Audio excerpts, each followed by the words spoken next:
भारत में राष्ट्रीय पक्षी मोर सहित कई पक्षियों की आबादी बहुत तेज़ी से घट रही है और पक्षी की कई स्पीसीज पर संकट खड़ा हो रहा है। मथुरा जो भगवान श्री कृष्ण की नगरी है, वहाँ पर भी मोर बहुत कम नज़र आने लगे हैं।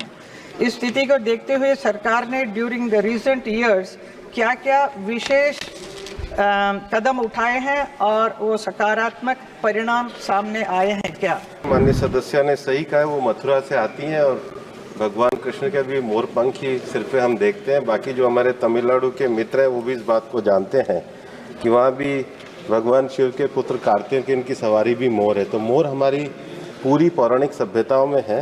ये जो एंडेंजर्ड स्पीशीज़ हैं, इसके लिए हम समय समय पर नोटिफिकेशन भी निकालते हैं। जो कई पक्षी ऐसे हैं जिनके शिकार किया जाता है और उनके कई भागों का उपयोग कई अन्य तरीके से किया जाता है, उसके लिए भी हम अपने क्राइम ब्यूरो की तरफ से एक सख्त प्रोटेक्शन के मेजर्स करते हैं। जो पक्षी एंडेंजर्ड हैं उनके ब्रीडिंग और कंजर्वेशन सेंटर हमने चलाए हैं। जैसे कि हम सब जानते हैं कि भारत बायोडाइवर्सिटी के मामले में रिच और लीडिंग कंट्री है, लेकिन ये भी सच है कि कई पशु पक्षियों पर एक्सटिंक्ट होने का खतरा मंडरा रहा है। गंभीर खतरे और अन्य विलुप्त पशु पक्षियों की रक्षा करने के लिए सरकार कई योजनाएं पॉलिसीज लाई है, लेकिन सफलता नहीं पा रही है। मेरा माननीय मंत्री से यही सवाल है कि भारत में राष्ट्रीय पक्षी मोर सहित कई पक्षियों की आबादी बहुत तेज़ी से घट रही है और पक्षी की कई स्पीसीज पर संकट खड़ा हो रहा है। यहाँ तक कि मथुरा जो भगवान श्री कृष्ण की नगरी है, वहाँ पर भी मोर बहुत कम नज़र आने लगे हैं। इस स्थिति को देखते हुए सरकार ने ड्यूरिंग द रीसेंट ईयर्स क्या क्या विशेष कदम उठाए हैं और वो सकारात्मक परिणाम सामने आए हैं क्या?